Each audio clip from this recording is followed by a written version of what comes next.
பத்திரிகை நண்பர்கள், தொலைக்காட்சி நண்பர்களுக்கு என்னுடைய இதயபூர்வமான வாழ்த்துக்களை நான் முதலில் தெரிவித்துக் கொள்கிறேன். 2 நாட்களாக நீங்கள் படும் பாடுகள், எவ்வளவு கஷ்டத்தோடு உங்கள் பயணங்களை மேற்கொண்டிருக்கிறீர்கள் என்பதை நான் கண்கூடாக பார்த்தேன். எவ்வளவு இடர்பாடுகளுக்கு இடையில் என்னை பின்தொடர்ந்து வருவது எவ்வளவு கடினம் என்பதையும் தெரிந்து என்னை பல வகையிலே துரத்தி நீங்கள் பிடித்தீர்கள் என்பது எனக்கு தெரியும். அப்படி உழைக்கக்கூடியவர் நீங்கள். உங்களுக்கு வாழ்த்து சொல்வது மட்டுமல்ல, நீங்கள் எல்லோரும் நீண்ட நாட்கள் இறைவனர்களால் எல்லா சிறப்புகளும் பெற வேண்டும் என்ற வாழ்த்துக்களை நான் முதலில் தெரிவித்துக் கொள்கிறேன். தொலைக்காட்சியிலே பணியாற்றுகிற நண்பர்கள், அதேபோல பத்திரிகை நண்பர்கள், ஊடகங்கள் அனைத்துமே ஒவ்வொருவருக்கொரு போட்டி போட்டுக்கொண்டு கடுமையாக உழைத்து அவர் பணியாற்றுகிற அந்த நிறுவனத்திற்கு நற்பெயரை கொண்டு வர வேண்டும் என்பதற்கு நீங்கள் உழைப்பென்பது சால சிறந்ததாக மட்டுமல்ல, எல்லோரும் போட்டுகின்ற அளவிற்கு உங்கள் பணிகள் அமைந்திருக்கிறது. அதற்காக எல்லோருடைய சார்பாக என்னுடைய வாழ்த்துக்களையும் பாராட்டுகளையும் நான் தெரிவித்துக் கொள்கிறேன். இன்று அனைத்து இந்திய அண்ணா திராவிட முன்னேற்ற கழகத்தில் புரட்சித் தலைவரால் நான் அடையாளம் காட்டப்பட்டவன். 1972 இந்த இயக்கம் துவங்குகிற போது தலைவருக்கு பின்னாலே அணிவகுக்கின்ற தொண்டர்களில் நான் ஒருவன். புரட்சித் தலைவரால் ஈர்க்கப்பட்டு 75 பொதுக்குழு கோவையிலே பிரசிடென்ட் ஹாலில் நடைபெறுகிற போது அதற்கு முழு பொறுப்பையும் அண்ணன் அரங்கநாயகம் மணிமாறன் என்னிடத்தில் ஒப்படைத்தார்கள். அந்த பணிகளை தலைவர் பாராட்டுகின்ற அளவிற்கு அந்த பணிகளை நாங்கள் முடித்து அவர் இருக்கின்ற சத்யா ஸ்டுடியோவிலே சந்திக்கின்ற போது அவர் என்னை கட்டிப்பிடித்து தழுவி, ஒரு இளைஞராக இருக்கிற நீங்கள் இந்த பணிகளை ஆற்றியிருக்கிறீர்கள், நான் பாராட்டுகிறேன் என்று பாராட்டினார்.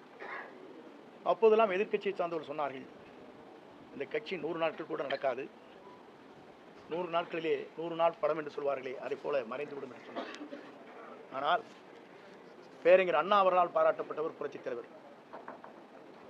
அண்ணா அவர் சொல்கிற போது, இந்த இயக்கம் இன்றைக்கு வெற்றி பெற்றிருக்கிறது, என்னை நீங்கள் காண வந்திருக்கிறீர்கள் நான் முதலமைச்சர் என்ற முறையில் என்று சொல்லி என்னை வெற்றி வைத்தவர் குண்டடி விட்டு கிடக்கிறார், அவரை பார்த்து விட்டு வாருங்கள் என்று அண்ணாவால் அடையாளம் காட்டப்பட்டுமல்ல பாராட்டுதலை பெற்றவர் புரட்சித் தலைவர்.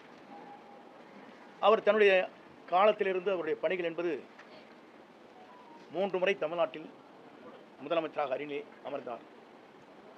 10,000 மைலுக்கு அப்பாலே சிகிச்சை பெறுகிற போது, தமிழ்நாட்டிலே கால் வைக்கிற போது அவர்தான் தமிழ்நாட்டின் நிரந்தர முதலமைச்சர் என்ற வரலாற்றை படைத்தார்.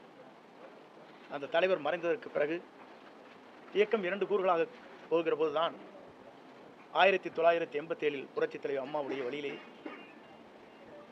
நான் பயணத்தை மேற்கொண்டேன். புரட்சித் தலைவர் அம்மா அவர்களும் அவருடைய சுற்றுப்பயணமாக இருந்தாலும் சரி, பல்வேறு ஆலோசனைகள் கேட்கின்ற போது பல்வேறு நண்பர்களோடு நானும் இணைந்து அந்த பணிகளை நான் மேற்கொண்டிருக்கிறேன். புரட்சித் தலைவரால் பாராட்டுதலை பெற்றிருக்கிறேன். எம்மையுமே தன்னுடைய தலையிலே விழுகிறது என்றாலும் கூட சறுக்காமல் வழுக்காமல் இந்த இயக்கத்திற்காகவும் எனக்காகவும் தன்னை அர்ப்பணித்தவர் என்று ஒரு பெரிய கேசட்டை உங்களுக்கு தெரியும். என்னுடைய திருமணத்திலே மட்டுமல்ல, திருச்சியில் நடைபெற்ற நிகழ்ச்சியில் கூட அந்த அளவுக்கு பாராட்டினார். ஆனால் இன்றைக்கு இருக்கிற நிலைகள் வேறு. இன்றைக்கு நான் அதை சொல்வதற்கு காரணம், புரட்சித் தலைவர் அம்மா மறைவுக்கு பிறகு ஆட்சி நடத்தினோம். நடத்தியதற்கு பிறகு காலச்சூழல்களில் பல்வேறு கூறுகளாக 3 கூறுகளாக இயக்கம் பிரிந்தது. நாங்கள் அனைவரும் ஒன்றாக இணைய வேண்டும் என்ற நோக்கத்தோடு தான் நாங்கள் எல்லோரும் அந்த கருத்துக்களை வலியுறுத்தினோம். ஆனால் அந்த கருத்துக்கள் பரிமாறப்பட்டதை தவிர செயல்படுத்த இயலவில்லை. ஆகவேதான் இன்றைய சூழ்நிலையில் ஒரே ஒரு கருத்தை நான் சொல்ல விரும்புகிறேன். நான் என்று ஒருவன் நினைத்தால் ஆண்டவன் தான் என்று கண்டித்து விடுவார், பார்த்துக்கொள்வார். ஆண்டவன் தான் என்று பார்த்துக்கொள்வார். இதுதான் இன்றைய சூழ்நிலை. இறைவன் எல்லோருக்கும் மேலே இருக்கிறான். இறைவன் நம்மை கண்காணித்துக் கொண்டிருக்கிறான். ஆகவேதான் அந்த அடிப்படையில் என்னுடைய பயணங்களை மேற்கொள்கிற போது முதலிலே பொறுப்புகளை எடுத்தார்கள். எல்லோரும் ஒருங்கிணைக்கப்பட வேண்டும் என்று நான் தேவர் ஜெயந்திக்கு சென்று எல்லோருடையும் பேச வேண்டும் என்ற நோக்கத்தோடு தான் இந்த நிகழ்ச்சிக்கு நான் சென்றேன். சென்று திரும்பி 2 நாட்களுக்குள்ளேயே உறுப்பினர் பதவி கூட எடுத்து விட்டார். 50 ஆண்டு கால வரலாற்றில் இந்த இயக்கத்திற்காக ஏற்றத்தாழ்வுகளை சந்தித்த எனக்கு கிடைத்த பரிசுதான் உறுப்பினர் பதவி கூட எடுக்கப்பட்டிருக்கிற நிலை இருக்கிறது. என்னோடு மட்டுமல்ல, என்னை சார்ந்தவர்களும் அந்த பதவிகளை எடுத்தார். அதோடு அவர் நின்று விடவில்லை. மகேஷ் என்பவர் அவருடைய தந்தை மாமன் ஒரு விபத்திலே இறந்து விட்டார். காங்கேயத்திற்கு அருகாமையில் அவருடைய இல்லத்திற்கு சென்ற துக்கத்தை விசாரித்தவுடன், நீ ஏன் அனுமதித்தார் அவரை என்று அடிப்படை உறுப்பினர் அவர் நீக்கப்பட்டார். துக்கத்துக்கு செல்வதே, வேதனைக்கு சென்று விசாரிப்பதே தவறு என்று அந்த இளைஞரை ஒரு பொறுப்பிலே இருக்கின்றவரை அடிப்படை உறுப்பினர் நீக்கப்பட்டது என்பது இருவரிலும் தமிழகத்தின் வரலாற்றில் நடைபெறாத ஒன்று என்பதை நான் இந்த நேரத்தில் சுட்டிக்காட்ட விரும்புகிறேன். அதற்கு பிறகு என்னுடைய முடிவை பொறுத்தவரையிலும் இன்றைக்கு தெளிவான முடிவுகளை மேற்கொண்டுதான் நேற்றைய தினம் சட்டமன்ற உறுப்பினருடைய பதவியை ராஜினாமா செய்துவிட்டு இன்றைக்கு கழகத்திலே, தமிழக வெற்றி கழகத்தில் நான் இணைந்திருக்கிறேன். ஏன் இங்கே இணைந்தார்கள் என்ற ஒரு கேள்வி கூட கேட்கக்கூடும். இதற்கு காரணங்கள் இருக்கிறது. இன்று திமுக வேறல்ல, அண்ணா திமுக வேறு என்பது அல்ல, உங்களுக்கு தெரியாத ஒன்றல்ல. இரண்டும் ஒன்றாக இணைந்துதான் பயணங்களை மேற்கொண்டு வருகிறார் என்பதை நாடு அறிந்து கொண்ட ஒன்றாக இருக்கிறது. இதை ஊடக நண்பர்களுக்கு நன்றாக தெரியும். ஏனென்று சொன்னால், நாட்டில் நடைபெறுகிற நிகழ்ச்சி தேர்தல் களத்தில் இருக்கின்ற போது ஆளுநரிடத்திலே கொடுக்கப்பட்ட மனு, அதற்கு பிறகு நாங்கள் என்ன நடவடிக்கை மேற்கொள்கிறோம் என்று சொன்னதோடு சரி, அதற்கு பிறகு அவங்களுடைய பயணங்கள் எப்படி இருக்கிறது, எப்படி நடைபெறுகிறது என்பதை பத்திரிகை நண்பர்களுக்கோ மக்களுக்கோ நான் சொல்ல தேவையில்லை. ஆனால் என்னுடைய பயணத்தை பொறுத்தவரையிலும் ஒரு தூய்மையான ஆட்சி தமிழகத்திலே மலர்வதற்கு வெற்றி கழகம், இன்றைக்கு தமிழக வெற்றி கழகம் இளவல் நம்முடைய வெற்றி பயணத்தை மேற்கொண்டிருக்கிற விஜய் அவர்கள் ஒரு மாபெரும் இயக்கத்தை உருவாக்கி மக்கள் மனதிலே இடம்பெற்றிருக்கிறார். இங்கே வந்த பத்திரிகை நண்பர்களே அவருடைய குழந்தைகளை கேட்டால் சொல்லும். பள்ளிக்கு செல்கிற குழந்தையாக இருந்தாலும், கல்லூரிக்கு செல்கிற குழந்தையாக இருந்தாலும் கூட, அப்பா அம்மா இந்த முறை அவருக்கு ஓட்டளிகள் என்று கேட்கின்ற நிலை தமிழ்நாட்டிலே பல்வேறு இடங்களிலே பல்வேறு செய்திகள் வந்து கொண்டிருக்கிற நிலை என்னிடத்திலே சொல்லியிருக்கிறார். என்ன காரணம்? ஒரு மாற்றம் தமிழகத்திலே வேண்டும். தமிழகத்திலே ஒரு புதிய மாற்றத்தை உருவாக்கப்பட வேண்டும். தமிழகத்திலே இவர் மட்டும்தான் ஆள வேண்டுமா? ஏன் ஒருவர் மற்றவர் நல்ல புனித ஆட்சியை நடத்துவதற்கு, ஒரு தூய்மையான ஆட்சியை நடத்துவதற்கு ஒருவர் தேவை என்ற எண்ணம் மக்கள் மனதிலே நிறைந்திருக்கிறது என்பதுதான் இந்த தமிழகம் வெற்றி கழகம் இன்றைக்கு பயணத்தை மேற்கொள்கிற போது அது வெற்றி பயணமாக நடைபெற்றுக் கொண்டிருக்கிறது. குறிப்பாக இதை நான் சொல்வதற்கு காரணம், எல்லா நாடுகளிலும் எல்லா மாநிலங்களிலும் பல்வேறு மாற்றங்கள் உருவாகி கொண்டிருக்கிறது. டெல்லியை எடுத்துக்கொண்டாலும் கூட 2 கட்சிகள் தான் பெரிய கட்சி என்கிற போது அன்றைக்கு மாற்றங்கள் உருவாக்கப்பட்டது. ஆம் ஆத்மா வந்தது, ஆம் ஆத்மா சொன்னது. அதே நேரத்தில் பஞ்சாபிலே கூட காங்கிரஸ் 2 கட்சிகள் போட்டி போட்டுக் கொண்டிருக்கிற போது இடையிலே மற்றொரு கட்சி அங்கே வருகின்ற வாய்ப்பு அங்கே உருவாக்கப்பட்டது. இதையெல்லாம் நான் எதற்காக சொல்லுவேன் சொன்னால், மக்கள் மாற்றத்தை விரும்புகிறார்கள். ஒரு தூய்மையான ஆட்சி தமிழகத்திலே கொண்டு வர வேண்டும், ஒரு மாற்றங்கள் தேவை என்ற நோக்கத்தோடு தான் இந்த பயணங்களை அவர் மேற்கொண்டிருக்கிறார்கள். இந்த பயணம் என்பது உங்கள் தொலைக்காட்சி நண்பர்கள் மட்டுமல்ல, மக்கள் இன்றைக்கு முழு மனதோடு வரவேற்றிருக்கிறார்கள். வரவேற்பு மட்டுமல்ல, வெற்றியை சூடுவதற்கு காத்து கொண்டிருக்கிறார்கள், நேரத்தை பார்த்து கொண்டுதான். ஆகவே 2026 என்பது மக்களால் வரவேற்கப்படுகிற, மக்களால் ஏற்றுக்கொள்ளப்படுகிற, மக்களால் உருவாக்கப்படுகிற ஒரு புனித ஆட்சி தமிழகத்தில் உருவாகுவதற்கு நம்முடைய வெற்றி கழகத்துடைய தலைவர் அன்பிற்கினிய இளவல் விஜய் அவர்கள் வெற்றி பெறுவார்கள். 2026 மக்களால் மாபெரும் புரட்சி உருவாகி வெற்றி என்ற இலக்கை அவர் எட்டுவார் என்பதை மட்டும் நான் இந்த நேரத்திலே உங்களுக்கு பணிவன்போடு தெரிவித்து, வருகின்றிருக்கிற தொலைக்காட்சி நண்பர்கள், ஊடக நண்பர்களுக்கு என் வாழ்த்துக்களையும் நன்றியும் பாராட்டுதலையும் தெரிவித்துக் கொள்கிறேன். நன்றி, வணக்கம்.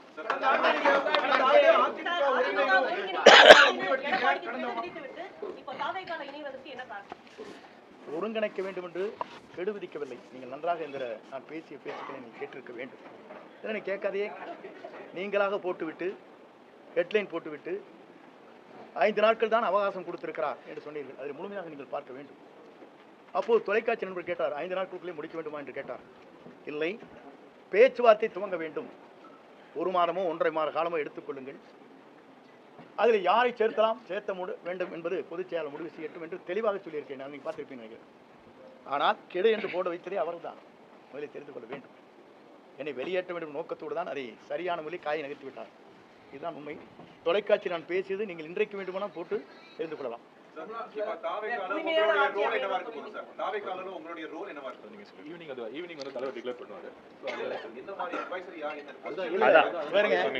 சாயங்காலம் மாலை அது வந்து அறிவிக்கும்.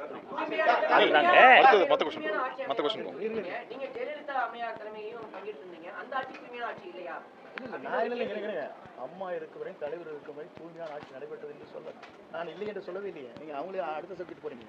புனிதமான ஆட்சி அவங்க நடுவர் நடத்தினதுன்னு சொல்லியிருக்கேன். இல்ல நான் சொல்றது இருங்க நான் சொல்றது இருங்க நான் சொல்றது கேட்கணும். நீங்க வந்து தயவு செஞ்சு ஒவ்வொருத்தரும் கேளுங்க, தனித்தனி கேளுங்க. நான் டைம் கொடுக்குறேன், ஒன்றும் பிரச்சனை இல்லை. அம்மா தலைவருடைய ஆட்சி தான் நாங்கள் வந்தோம். அவங்க ஆட்சிக்கு பிறகு தான் நாங்கள் ஆட்சியிலே வந்தோங்கிறது உங்களுக்கு தெரியாதுல்ல. அவர் அப்படி ஆட்சி நடத்தினால 5 முறை அவங்க ஜெயிச்சாங்க, தலைவர் 3 முறை ஜெயிச்சாங்க. அது புனித ஆட்சியிலேயே நீங்கள் என்னென்ன கேள்வி கேட்டு மடக்கூடாது. நான் புனித ஆட்சியிலேன்னு சொன்னேன்னா நீங்களாக ஒரு கேள்வி கேட்டு அதை பதிலாக பெற்று அதற்கு பிறகு பத்திரிகை திரித்து போட்டி அது என்ன டேமேஜ் பண்ண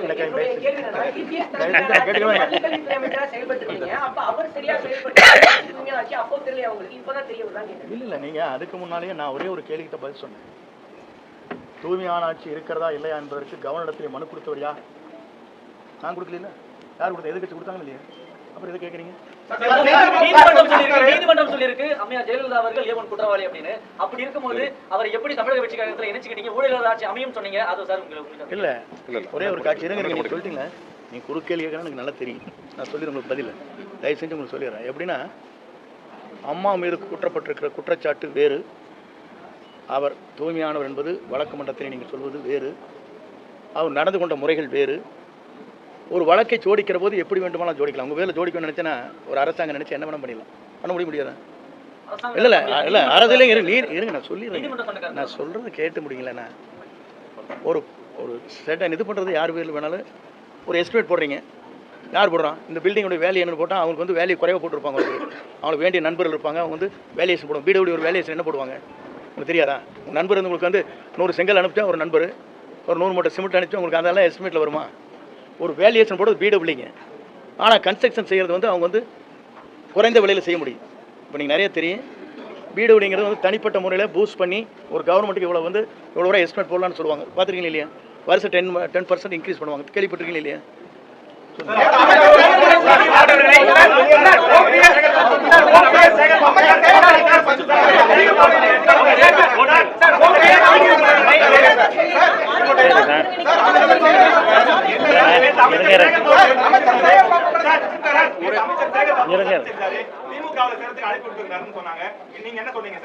திராவிட முன்னேற்ற கழகத்தோ தேசிய கட்சிகளோ மாற்றுக் கட்சிகளோ யாரும் சந்திக்கவில்லை, சந்தித்து பேசவில்லை.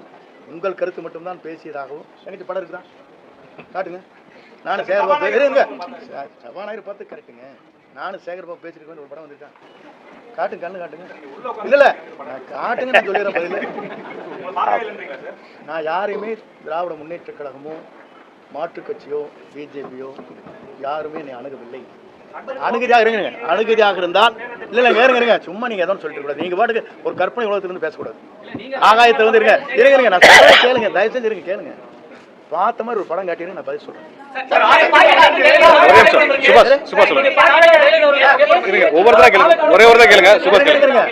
நீங்க என்ன சொல்றீங்கன்னா இது ஜனநாயக கட்சி, யாரை வேண்டுமானாலும் தங்களுடைய விருப்பப்பட்டவர்களையும் படத்தை வைத்துக் கொள்வது ஆட்சேபனையே கிடையாது. நான் படத்தை வைக்காத மாற்றி போட்டோம், இன்னைக்கே மாறிட்டியே டபுள் அடிக்கிறான்னு கேட்பேன். நான் பேசுகிறேன்.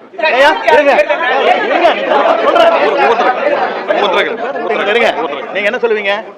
இன்னைக்கு அந்த படத்தை மாற்றிருந்தா இவரெல்லாம் என்ன பெரிய தியாகி, இவர் என்ன வந்து கொள்கை பிடிப்பவர், ஒரு நிமிஷத்துக்கு ஒரு கட்சி மாறிட்டு படத்தையும் கூட மாற்றிட்டு போட்டு ஆரம்பிங்க. இந்த வேசி கட்டினதே மாற்றின காரணமே கேஸ் போட்டாங்க பேரில், வேசி கட்டக்கூடாதுங்கிறக்காக மாற்றினேன்.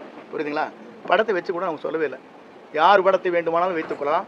இன்றைக்கு புரட்சி தலைவர் படமும் அண்ணா படமும் அவருடைய வண்டியிலே எப்படி அலங்கரித்து வரப்படுகிறது, இந்த வண்டியில் எப்படி வருது நீங்க பாருங்க.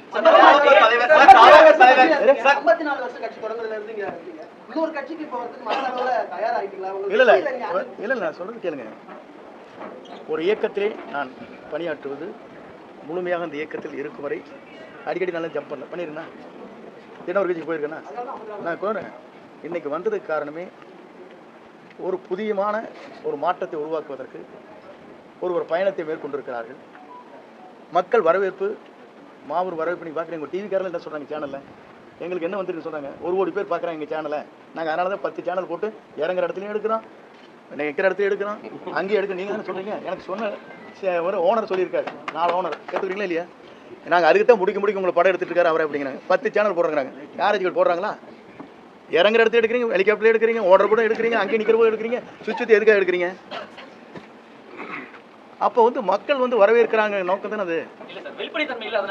இல்ல வெளிப்படைத்தன்மை இல்ல, வேற இருங்க. வெளிப்படைத்தன்மை இல்லைன்னு சொன்னா டெல்லி எடுத்துக்க வேண்டியதானே? டெல்லியில் வெளிப்படைத்தன்மையோட வந்தது காருக்குள்ள, அதெல்லாம் எடுத்து காட்ட வேண்டியதானே?